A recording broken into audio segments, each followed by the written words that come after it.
Welcome to the Education Innovators Podcast. I'm Eric Byron, and it is my privilege to host this show where I get to talk to folks from all over the world who are education thought leaders and innovators.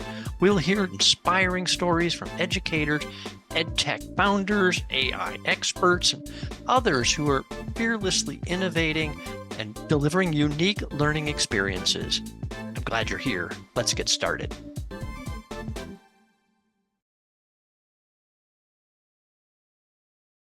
So if you feel depressed, meaningless, and so on, just zoom out. Just zoom out. The world doesn't get narrower. The world is not inside the walls of your mind that trap you. The world is in the vast landscapes of your imagination that can free you from these shackles of your mind. My guest today is Sharon Gal-Or, and he may be the most interesting and worldly person I have ever talked to. We had a conversation that was deeply philosophical and practical about the future of humanity and about learning and how we learn and grow from youth through adulthood. He takes us on this journey from caterpillar to butterfly, and how we evolve from prioritizing God, glory, and gold to love, learning, and legacy. You need to hear this. Keep listening. Welcome to the Education Innovators Podcast. I'm Eric Byron, and today I am joined with Sharon Gal-Or. I hope I said your last name correctly there, Sharon. Sharon is a regenerative consultant, a public speaker, and an author, and he caught my attention with his latest book, Regenaissance, The Call to Heal, and also with his passion for innovation in education and his transformative work that explores the intersections of spirituality, ecology, future of humanity, and regenerative movements. He also happens to have created a couple of learning games, so we'll have a lot to talk about today. Sharon, welcome to the Education Innovators Podcast. Yeah, thanks, Eric. Yeah. All right, we are going to have some fun. So let's start with a little bit of background. I want to kind of capture the context of how you got to this Regenaissance movement or regenerative movement. I read some of your blog and talked about your journey. And I love the imagery of how you kind of started this story of your journey, describing hitching rides on a sailboat or on sailboats and exploring the world with, quote, wide eyes and open heart. So you've been all over the world and you've seen so much. Can you start us out with a story kind of from those early years when you were sailing, something that changed your perspective on how we should live and learn?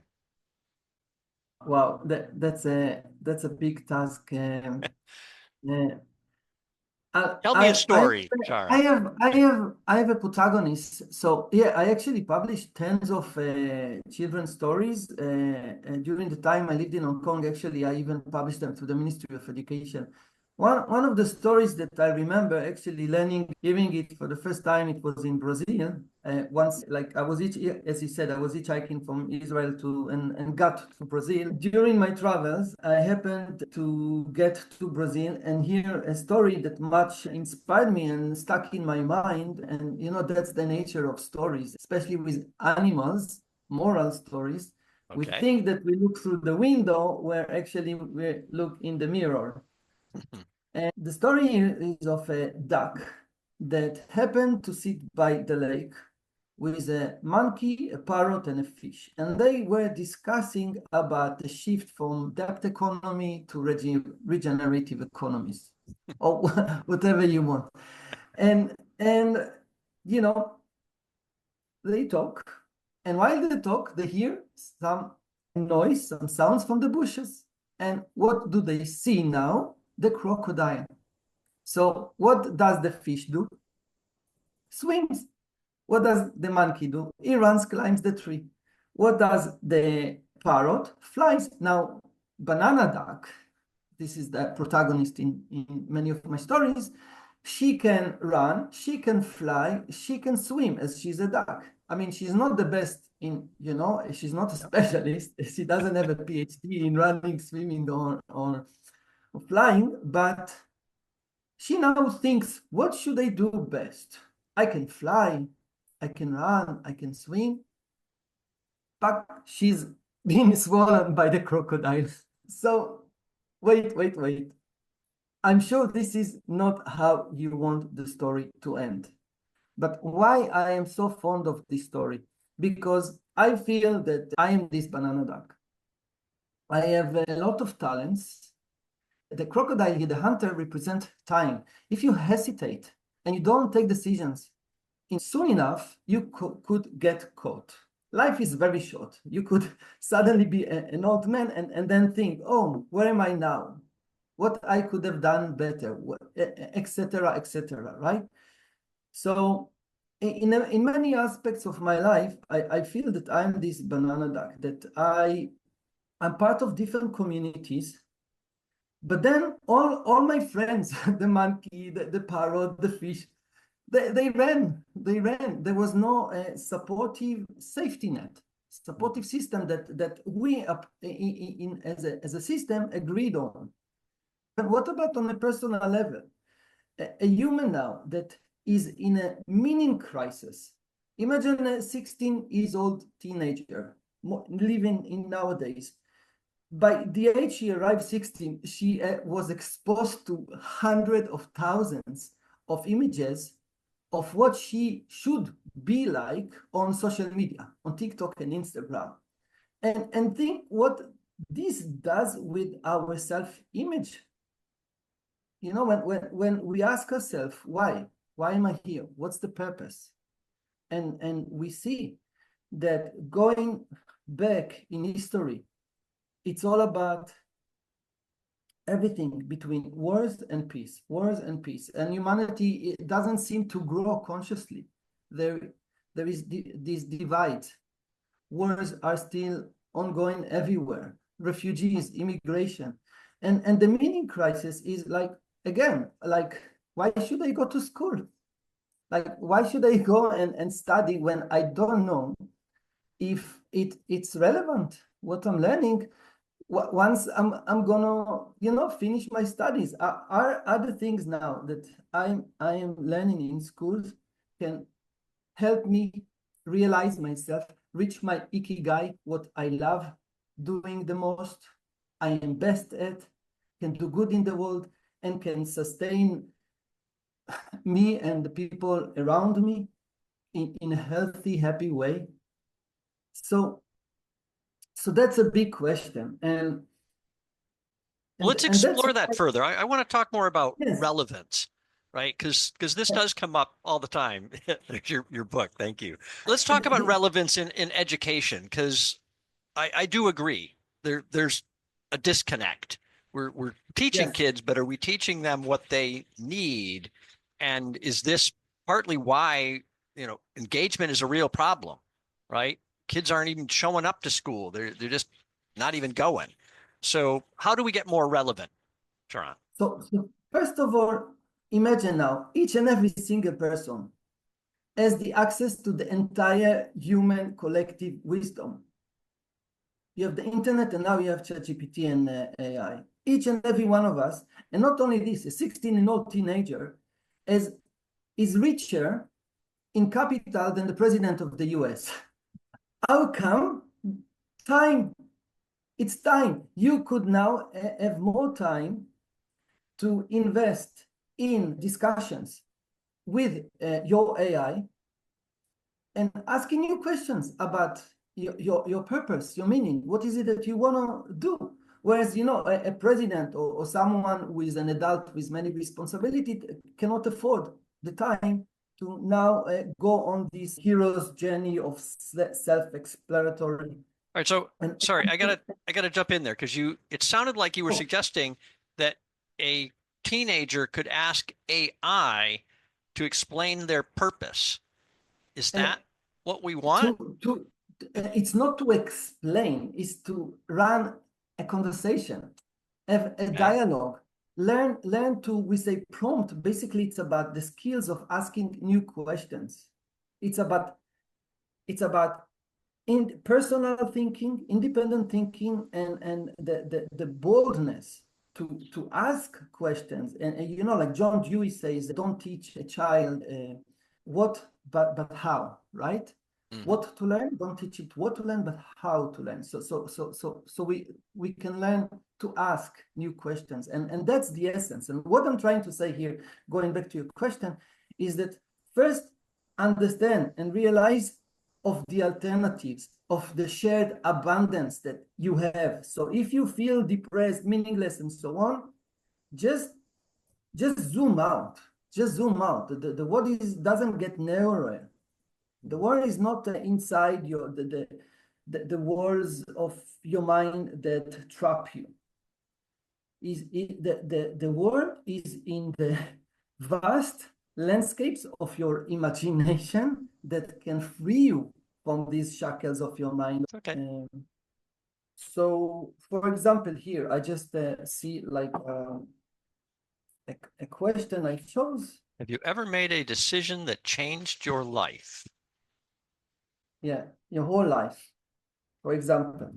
Okay, so going back to asking the question. So this is the Sharon Magic, the game I invented and why I just took it, because through the journey of developing this game as a game developer, I found that the answer is a question. The answer to any question, the best answer I could come up with to any question is a question.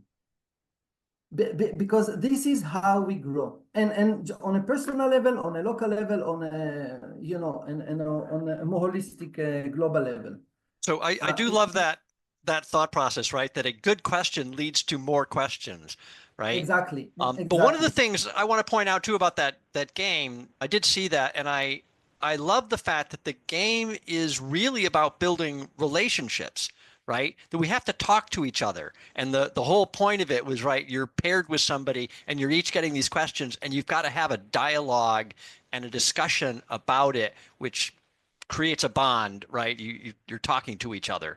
Yeah. Exactly. Actually, what led me to develop this game, because I record the videos of me asking people questions like during my travels, because I saw so many troll videos on social media that, just I don't know why. And I wanted something that will be about human connection, about people sharing their vulnerability. One of the questions I chose in my latest design was really about sharing, like about what was your greatest challenge in life and how it helped you become the person you are today.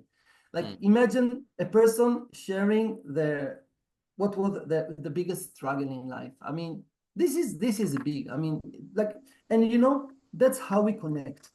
That's how we connect. I mean, you could say, hey, I never met you. You're just a stranger that, was passing by.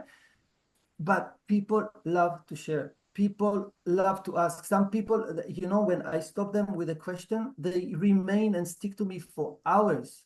Yeah. I say hours and the memory stays for a lifetime. Yeah. That's what led me to develop this. This is actually a new genre for games. It's a fashion-forward games.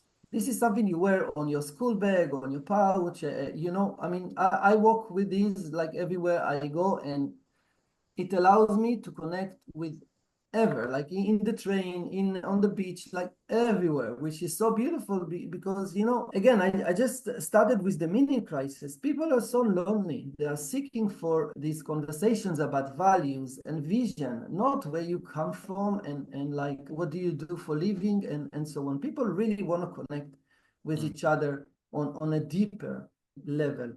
And going back to the Regenaissance, it sounds like I'm promoting my product, which I It's do. okay. And again, I'm so proud. I mean, just you have to understand, as a person who dedicates his life, as Banana Duck, to making sure we can all learn to work and learn and live together. So Banana Duck, the goal, if we go back, the idea was that if together with the monkey, the parrot, and the fish, they already in advance knew how to develop resilience, how to already not just react, how to be proactive. So when the crocodile comes, what is it that they could do, right? Yeah. So, and that's the thing. This is the thing. This is how none of us get caught. None of us needs to run, because it's really about cooperation. And this is evolution. This is how we as humanity, we grow in consciousness. This is how we shift our consciousness from the one of the caterpillar to the butterfly. This is us not seeing ourselves now as producers, but as gardeners and guardians. And this is why the book Regenaissance. Regenaissance is a combination between regeneration and renaissance, rebirth. So regenerate and rebirth.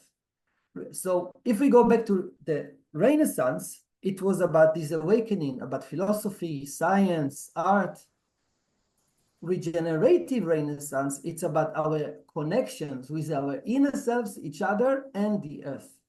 And this is what motivated me so much as a banana duck, the outcast, to write such a book that could provide solutions, meta solutions, interconnected, interdependent to the polycrisis. I mean, that's the thing. I mean, ask anyone, this question, like, if you could change one thing in your life, if you could change the world. I mean, yes, nobody is really happy about everything. And it is for us as gardeners and guardians to cultivate the garden of our lives, the gardens of our minds. And going back to education, this is exactly how I would see even educators and school and education systems, how they position or relate or visualize and see each and every individual as a seed, as a seed. Yeah. You know, you asked for a story. I just recalled another story because I'm talking about seed. There was a grandchild. He saw his grandfather planting a seed in the garden. And again, I just want a small break.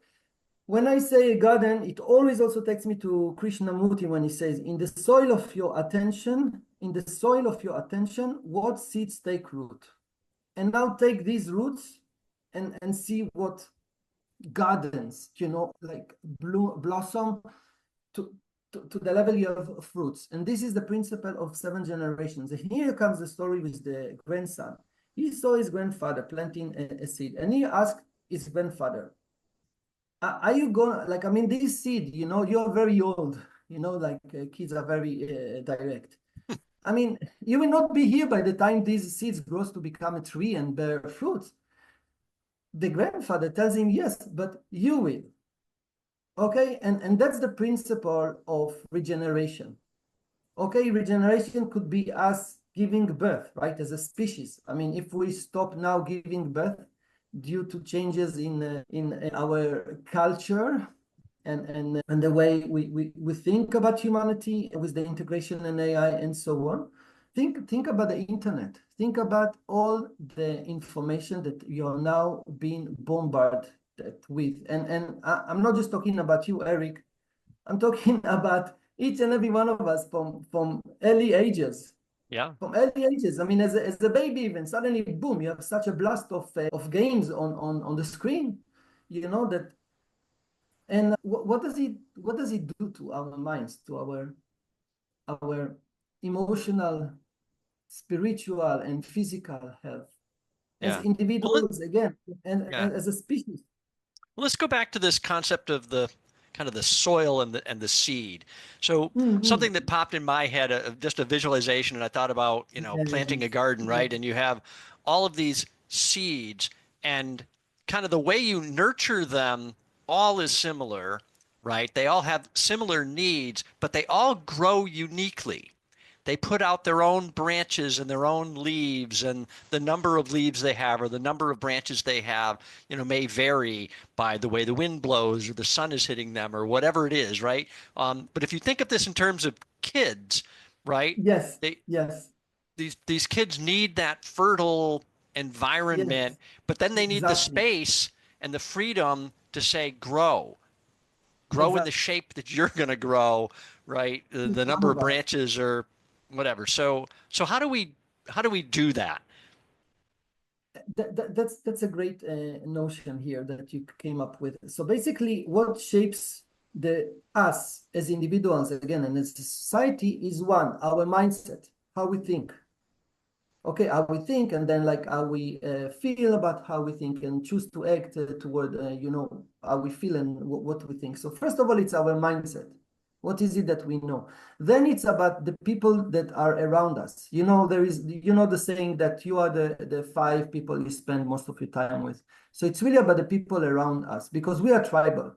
Okay, so if I am part of these tribes that is forward divisions, us versus them, and like red color on the spiral dynamics, then I will be red. And if I'm blue, then I'll be blue, and so on. And then the environment, our connection with nature. The community garden, for example, right? You could see, for example, how it makes the neighborhood feels so much alive. Suddenly you can go and get to know your neighbors and and and touch the soil, connect with the land and plant a tree and see the vegetables. They don't come from the supermarket, right? And you Yeah. ask for the superpowers. So and the man in the supermarket is not necessarily Superman, but he has other superpowers. Yeah. Going back to the soil and seed, before the metaphor, actually, these are acronyms I came up with in the book Regenaissance, The Call to Heal, to basically provide a holistic, integrative solution. So these are acronyms that basically stand for stewardship and optimization for intergenerational land. So you see stewardship, so it's us, not the owners, to us. Optimization, you can relate. Intergenerational, I mentioned before the 7 generation principles. 7 generation is like this is a indigenous kind of principles in decision makings. So every tribe, before every decision making, it's unanimous, it's by the whole tribe, thinks about what would be the effect of any decision making on 3 generations before us and 3 generations that will come after us. So this is the principle of the 7 generation. And this is, as I mentioned, about the intergenerational land. Now, why land? So again, we are stewards of the land, not the owners. And I will not get into the meaning of this acronym SOIL, because this is now about the housing crisis. Okay, it's about us being custodian, how to have these legal entities so we can share together lands, not the government, not individuals, as a model to relate to the housing Yeah. crisis. So I know But it's I a will not get complex topic. I don't want to go too far into the whole land. exactly. That's why But I yeah. stopped. I just want to relate to the seed, because seed, it's about the education. Seed are the educational hubs. Mm. These are the shared ecosystems for equitable development. Equitable, it means that not each and every one of us has the same capitals and abilities and skills, but yes, we will all be supported by our community to make sure that we also enjoy the shared abundance. Yeah. So if I can jump in, you have been all over the world kind of looking for these communities, these Yeah, places that kind of exemplify regenerative principles. yeah. So, what are some of the ones you've found that are really good examples of this? And what do you see in the children who are growing up in those Wow. environments? There's so many stories. I just recalled, because I was relating to the principle of 7 generation. Recalled another story, and I will relate it to one of the Okay. places I just recently visited. So there was a villager that was asked to participate in a psychiatric test. Yeah. Whatever, to test his intelligence. So he took the papers and went right away to share with his fellow tribe members. And the examiner stopped me. Wait, it's for you. Yeah. And his reply was, but this is not how we think here. We always, share everything together. And that's kind of a thinking that I would say that can demonstrate the power of the community, can demonstrate the power of the community. Now, this is about circles of responsibility, circles of shared, I say responsibility, care, and compassion. It's, this is why I said governments don't go bankrupt. Organization might, but, but what about on a personal level?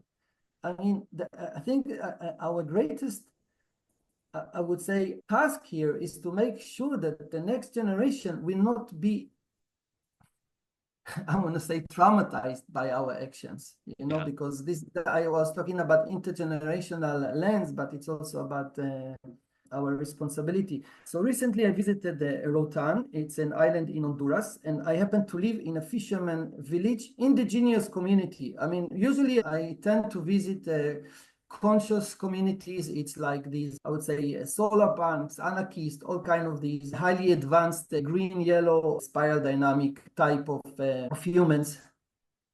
And in this village, I mean, it's really like came out of a cartoon, a children's story. Half the village was pro the nearby resort, luxury resort, and half was very much against. So half were actually working in the resort, in the in the kitchen, in the gardens, and so on, and half was completely against.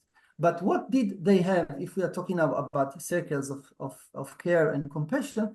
They had these circles that of custodianships. Now, these community lending circles, I have seen them in different places in the world. Now, how do these circles work? This is really beautiful, because when I asked one of the leading women in the tribe, she told me that they have these community lending circles. Whatever name it is, I said a few times, I mentioned the safety net.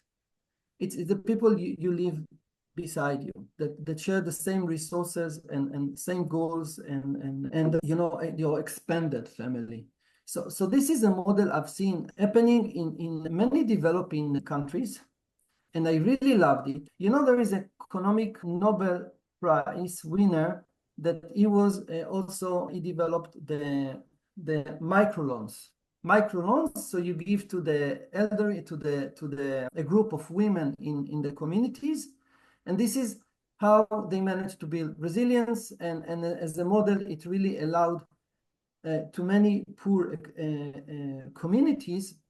And when I say, by the way, communities, and I'm talking about India, it's not necessarily eco-villages or communities out there in the suburbs, or communities, I mean, also in cities, in neighborhoods. It's all very much the same. We can talk about regenerative communities again in outside of the cities, but we can also talk about regenerative neighborhoods. It's the same principles that apply. It's all about people, right? All right, let's take a quick commercial break. I just want to take a second and plug the human intelligence movement. So this is not a paid advertisement. I'm just a member and a fan of the movement. So the mission of the human intelligence movement is to ensure that all students have the skills to thrive and succeed in an AI world. So please join the movement. I'm going to have a link in the show notes. All right, back to our conversation with Sharon Gal-Or. Right? We are the soils, and we are the seeds, we are the gardener, we are the guardians. And this is the shift in our mind. This is the shift. A caterpillar doesn't speak a butterfly language. We are already programmed to become butterflies. Okay, we are already programmed to become butterflies. Even us developing AI, it was already programmed in our genetic algorithms. Okay, it is now about our software. Young minds that grow in modern times, they abide these principles of what is called the 3Gs. 3Gs are the God, golden glory. This is what led Columbus to look for the way toward India, finding the Americas.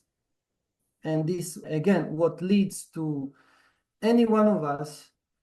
And sorry, that Again, was these are, God, gold, and glory. yeah, not necessarily in that order, but Okay. let me illustrate. Okay, so gold. Okay, when you are young, you want to make money. Okay, you want to be rich, you Yep. want to be successful, whatever. But that's the thing, because this is the only thing that we encourage and measure. It's everything about, nobody measures your, I mean, maybe in Bhutan, they measure also the happiness of their citizens.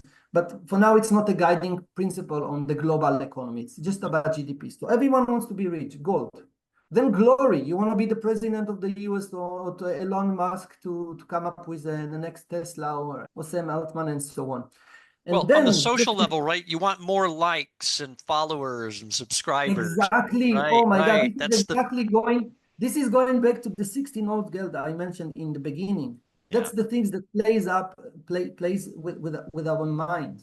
That really. I want to say that you know, it's a sick society. It's about healing. This is, you see, the call to heal. I mean, again, and you have to understand, it's not that the society is broken. This is how it is designed. This is how the system is designed. Okay, it's not about broken, not broken. This is in the design, winners and losers. And Yeah. the president of the US says winners and losers. And let me tell you something, if you are listening to this podcast or taking part, you are on the losers camp. You're all losers. And you know why it is? Imagine a Monopoly game. Okay, 100 people own the game, and the 8 other billion people, they just have to play the game. They have to pay the rent, they have to abide the rules of the game, how this Monopoly game is designed. And of course, it's just a metaphor, okay? But and if you don't abide, right, the rules, then you go to jail. Bruce Lee once said, follow the rules, but don't let them restrain you. Let me go back to God, right? There was God, golden glory. Mhm. God, you know how God played a role in our history and shaping our societies and the way we think. So you achieve now enough money. You achieve the glory, and you know, I'm not talking here about the ego, right? Think Yep, about yep. this Ego, gold exactly. and Yeah. and God, again, this is, I mean, still about division. Same Abrahamic, you know, God for, and still like, I don't know, like why these monotheistic religions are so divided. And not only them. I mean, it's part of how we are designed.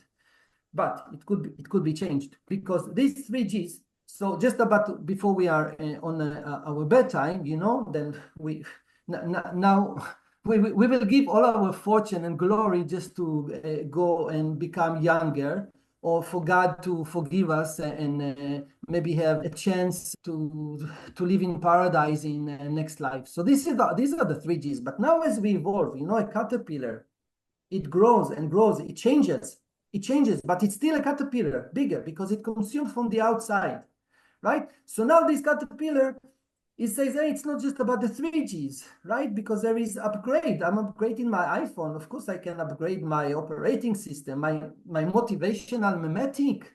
What motivates me? I cannot just be motivated by money or God or glory. There must be more than that. There is another G, generosity. I have to be a kind person, right? I have to pay back to society. I will donate, right? Yeah. What else could be? Maybe green. Maybe I could now see the environment, all the trees, you know, that important. Let's upgrade, will be 5G, right? And yeah, and you see, this is what's happening now. And you know, when people upgrade to 5G, those poor people with the poverty of the mind, not necessarily poverty of, you know, the financial capitals, now they also upgrade from 3G, from 2G to 3G to 4G, you know, because let's say 2G because it didn't have the gold or it didn't have Yeah. the glory. Now you also have the generosity, okay, or greed, right? You now have the boldness to ask new questions. Why is it that, does it have to be the same game? Do we really have to play by the same rules, winners or losers, zero sum? Do I have to stay put for the rest of my life just because this is how the game is? And now you see, this is the thing. I visited villages that I lived for a month in a house, in a shack, broken shack. I once fell through the woods from the first floor to the. It was so crazy. They wake up in the morning and they pick up the mangoes from the trees. This is the breakfast. I made a film about this, a doco. It's called Roots and Wings. And this is why roots and wings, this is what we want to give to basically to future generations. Roots so they know where they come from in values, and wings so they could fly wherever they want. Okay, dare to ask new questions. So, and then to eat not just mangoes, and the mango trees there are like hundreds of years old. Imagine how a mango tree, which is 100 years old, would look like. The trunks are so huge, the mangoes are so amazing. And then they go also to fish, like spear fishing. This is illegal to do that because of regulations, and but this is how these people live. This is how these people live. And sometimes they go to work. This is the mentality of the islands, whether it's in the Caribbean or Africa or wherever in the world, it's like kind of the same.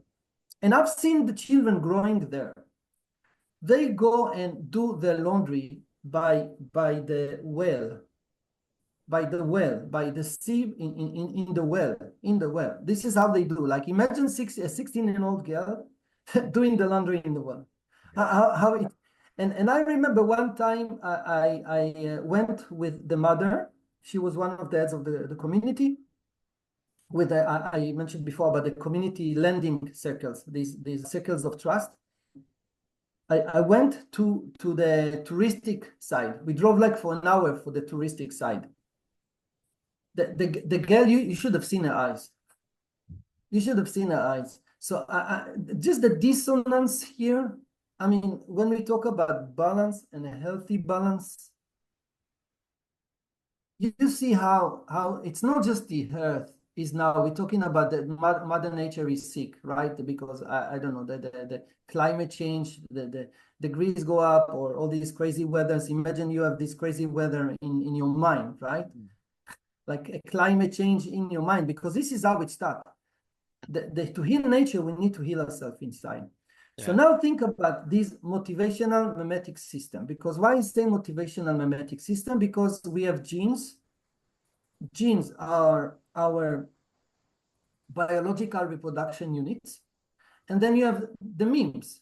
Memes are the cultural reproduction units. And they are phylogenetic trees. There are all kinds of families of memes. Memes is anything from the dollar to the bank systems to the Bible to the book I wrote to these gifs you see on social media. Everything is a meme. This is the thing. And we are more nurture than nature. That's the thing about the human. It's about the nurture rather than the nature, because we don't abide. We are the gardeners. We are shaping the world around us. And now we are creating these intelligence, new entities, conscious entities, that they will also want to shape the world to fit their morals, values, and their well-being. Yeah. Sorry, I want to jump in with a question before we get too long here. Okay. Does the role of teacher change in a regenerative education system? You already know the answer. I mean, just look inside of you. It's like we are all teachers and students. It's about asking you questions. It's about being a guide. This is why I said now, kids don't really need to go to these closed chambers, literally, to ask for knowledge or information. It's really about seeking now wisdom. As a species, we rise in consciousness. So if it was about information, data, okay, and then about knowledge, what is it that we can do with this data for the betterment of our personal life and the whole of humanity? Wisdom, it's about morality, and a keyword here is, again, imagination. If you're now listening to this and you feel like unmotivated, depressed, or whatever, just, I would say, go and read a good book. Go and paint or draw something. Go do something that will really allow you to look inside. And the role of the teachers, it going back to these motivational memes, the big why. Why am I here? To better connect with our inner selves. So this is very holistic. Okay, for a teacher to be a mentor, because we know the teachers, you remember for school, it's not about the things they said. It's about who they are, the things they did. It's always this. The memories, I don't know, maybe you want to share a memory from a teacher that was in your school and see how this memory relates directly to what the teacher was, not necessarily what he said, because we forget what teacher says unless there was something there that, that really touched us for life, just like the story with the banana duck, right? That we saw, oh, I am this banana duck. And you see how a story can shape the person that you could become. This is, you see, why it's so important for teachers nowadays to be these mentors that manifest, that encourage the students to be not who they are, but who they could and should become, right? To be the best, to reach the ikigai. And this is always through personal self-example, right? Personal self-example. So All right, I have that's all. one more question. Maybe this kind of helps us wrap up the discussion. So Okay. you had a list of principles, I think, in one of your blogs that you kind of live by. And the very first one was live in the now, dream of the future, time is relative, move fast, but be present. So with Yeah. the rapid advancement of technology and AI and all that's going on there, what do you see as the future of education? Okay, so thanks for this question, because from the beginning it was about to be about Think Global, which is the educational regenerative educational platform I'm working on. But let me first reply you. So it's about understanding that a man person can be also bad and also evil and also good. It's for us and the choices that we make in life. And even if we took the wrong decision, the wrong path, we can always ask a new question and get on a better track. So it's about healing, learning to forgive ourselves. It's about, when I was telling about the 3 Gs, it's now about the 3 Ls. To be motivated, this is where the caterpillar goes through the process of becoming a cocoon, looking now not to feed from the outside, change, and growth, but it's a metamorphosis and a transformation. When you now look into the inside, okay, you forgive yourself, you find the light inside of you. And it's like when you are asked the question about whether you should look about the half full glass or the half empty, just be thankful and playful and grateful for your play. The acronym is a GPT: grateful, playful, and thankful. Okay. Yes. So the 3 Ls. 3 Ls. What motivates us? Now I'm not motivated by God or glory or gold. I'm motivated by love. We are one. We are love. We are God. Okay. We are love. This is love. Love is love is everything. Uh, love is everything. Is actually like what drives life as the source, the core to all of us as forms of lives within forms, informations of like how life actually evolves and us interconnect, interweaves with each other as a species, other species, and with the whole universe. So love, lifelong learning, curiosity, be curious. That way, Yes. the learning is about life, and this is about regenerative education. Learning is about life.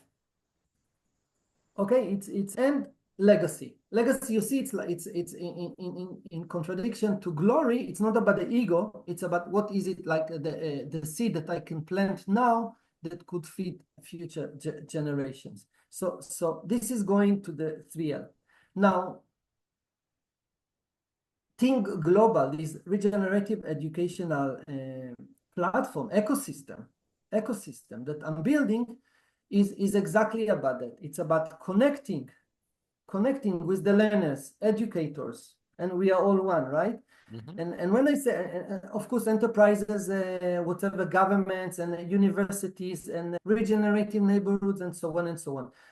I want to elaborate here one thing, that when I say educators, and you were asked about teachers, we are all teachers. And imagine now that there was a system that could open the doors to those people with the regenerative wisdom.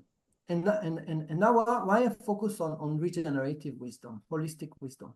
Because now in developing countries, you could say like the global north, they can now have all the capital to and the knowledge to compete on with these AI wars. But the global south, they cannot play the same game. They cannot now invest the economies like these BPOs economies, services for telephone or software. Now we have AI agents to do that. Same for education. Same for education. So that's why regeneration and regenerative educative systems. And this is why it's really about highlighting those professions now. This is how we can heal, rebuild our economies, our self-esteem, and become from caterpillars to butterflies, and really make sure that the next generation will be also led by the 3 Ls and not the 3, 4, 5, whatever Gs that are separating us from each other, our true selves and nature. The idea here is to reconnect. Paradise is a place on earth. There is abundance.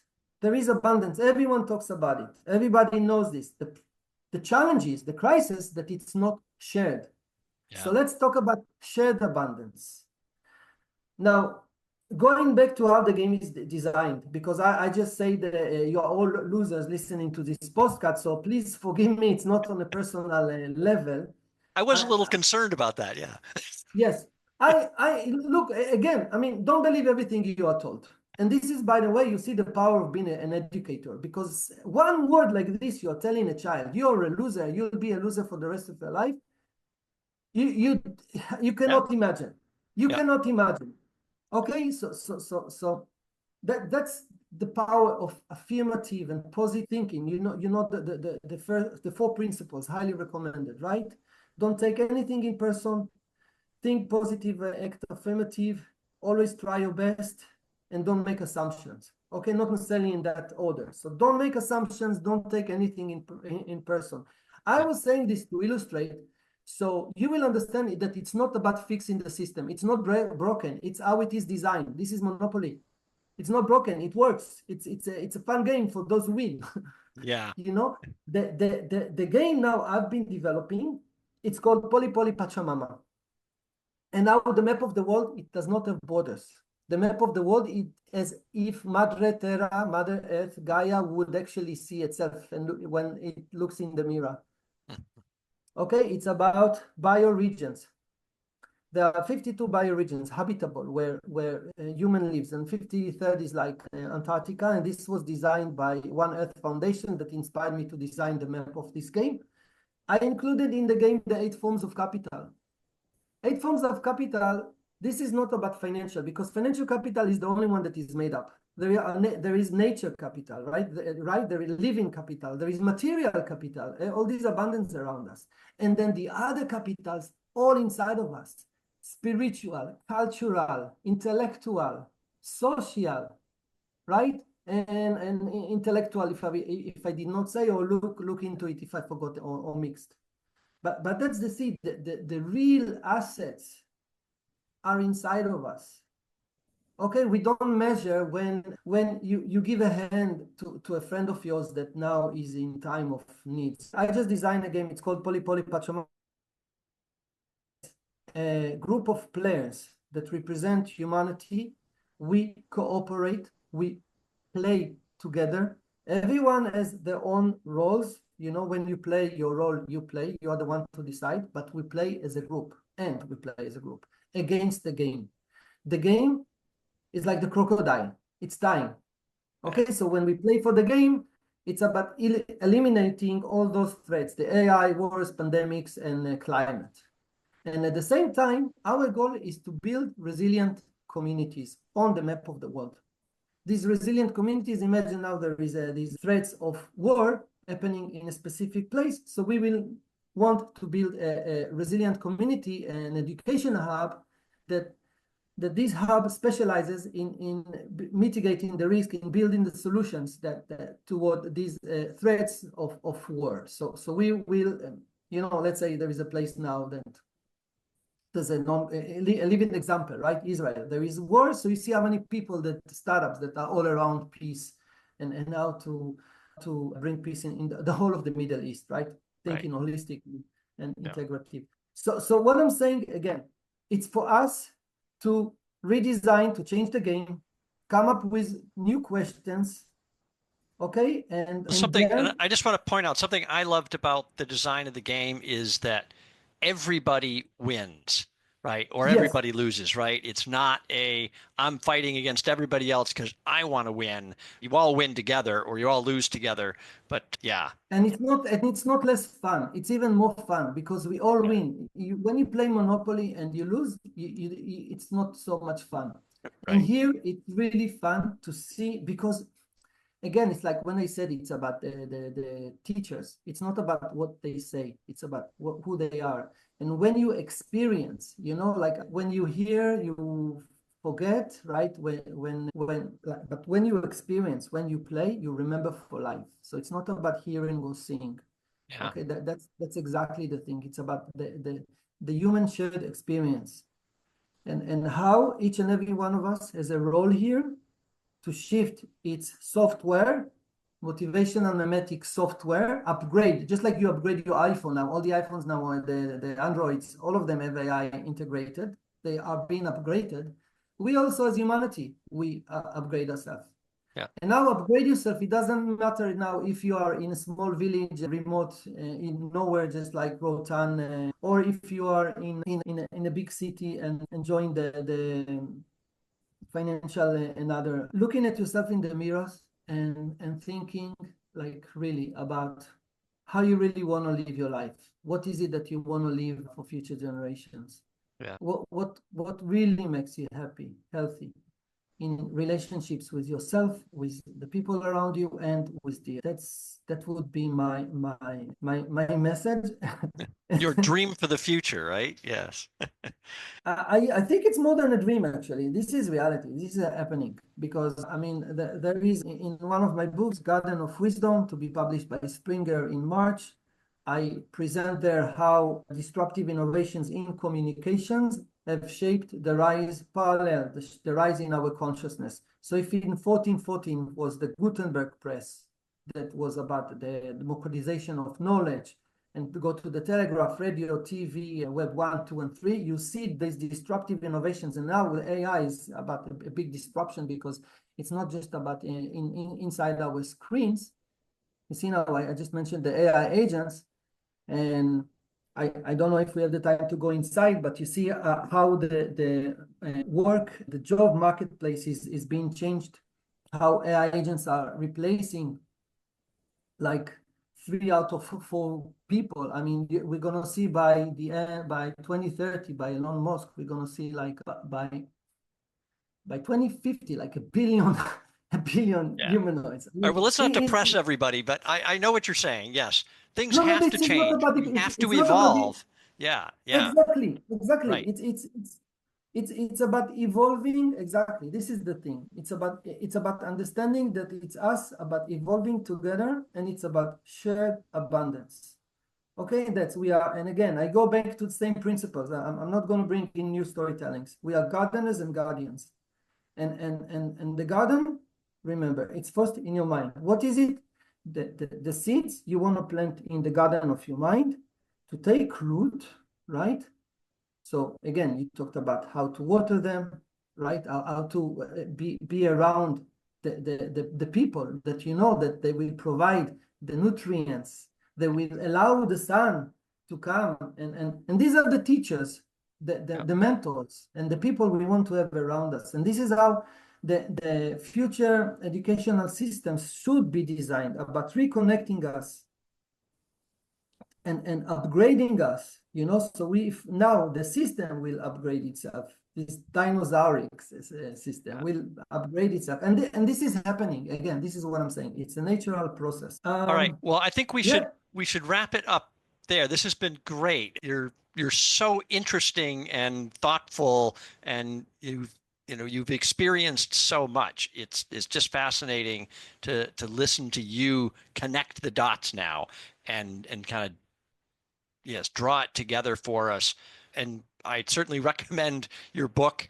I've read most of it now. I have been through almost the whole book, and there's some just tremendous concepts in there. So yeah. By the way, I have another book here. It's called Little Sparrow. It's Okay. very resemblant to Little Prince. And what's unique about this humanoid boy? It's his ability to ask questions. This is like, I've written tens of books. This is one of the recent I've been working on. Okay. And I love it because you have like this curious entity. And that's exactly how we should all be at any age. I don't know why is it that some people are more curious or some less. But again, this is also can be changed. It's like, you could say, okay, I was listening now to this podcast, and this is like where I'm now changing my operation system. I'm going to Yeah. read Little Sparrow. I'm going to read Regenaissance. By the way, Regenaissance is free to download on if.wiki. It's a Okay. knowledge pool All right. about. I'll put the link in the show notes. Yeah. So people can Perfect. download it. Yeah. Perfect. Yeah. Perfect. Thank you, Eric. Thank you so much. All right. And Well, thank thank you. It was great. And as Sharon emphasized, we're all teachers and students. The future of education, really requires us all to participate, to build a more holistic community, right? Where there's that fertile soil for the seeds of youth to grow and blossom. The world is changing and we must evolve. So I hope you enjoyed that. It really was. He's such an interesting guy. Great ideas, amazing view of the world. So please, there's more of this coming. I've got some really interesting guests lined up. If you haven't subscribed yet, please hit that button. Put a like on something or share, comment. I would love to hear from you guys. Okay, I'm Eric Byron. Thanks for listening to the Education Innovators Podcast.